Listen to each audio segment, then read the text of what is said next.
September 8వ తారీఖు దగ్గర నుంచి సెప్టెంబర్ 21వ తారీఖు దాకా మహాలయ పక్షములు, పితృపక్షములు అంటారండి. అంటే ఏమిటి అంటే ఎవరైనా సరే మన ఇంట్లో కానీ మన వంశస్థులు కానీ ఎవరైనా పైన వాళ్ళు చనిపోయిన వాళ్ళు ఉంటే కనుక, అంటే చనిపోయిన తర్వాత వాళ్ళకి సరిగ్గా శ్రాద్ధకర్మ నిర్వహించకపోవడం కానీ, పితృకర్మలు అనేటువంటివి చేయకపోవడం కానీ చేయడం వల్ల దీనివల్ల ఏం జరుగుతుంది అంటే పితృదోషం అనేటువంటిది వస్తుంది.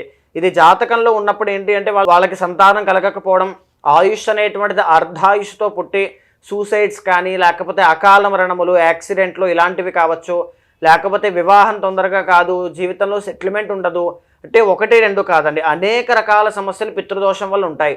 మీకు ఏ రకమైన సమస్య ఉన్నా సరే దానికి పితృదోషం కూడా కారణం కావచ్చు.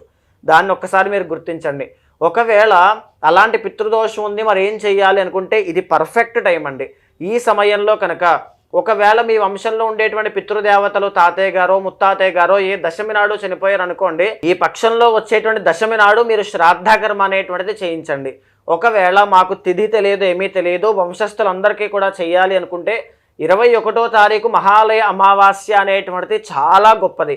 ఆ రోజున కనీసం నువ్వుల దానం వాళ్ళ పేరు చెప్పించిన, అన్నదానం వాళ్ళ పేరు చెప్పి చేసిన, శ్రాద్ధకర్మ నిర్వహించిన, ఏకాదశ రుద్రాభిషేకం చేసినా, ఏం చేసినా ఎందుకు అని అంటే ప్రేతపురి అంతా కూడా ఖాళీ చేసి వాళ్ళందరూ కూడా తమ తమ ఇళ్ళు అయినటువంటి మన ఇంటి వద్దకు వచ్చి వేచి చూస్తూ ఉంటారంట.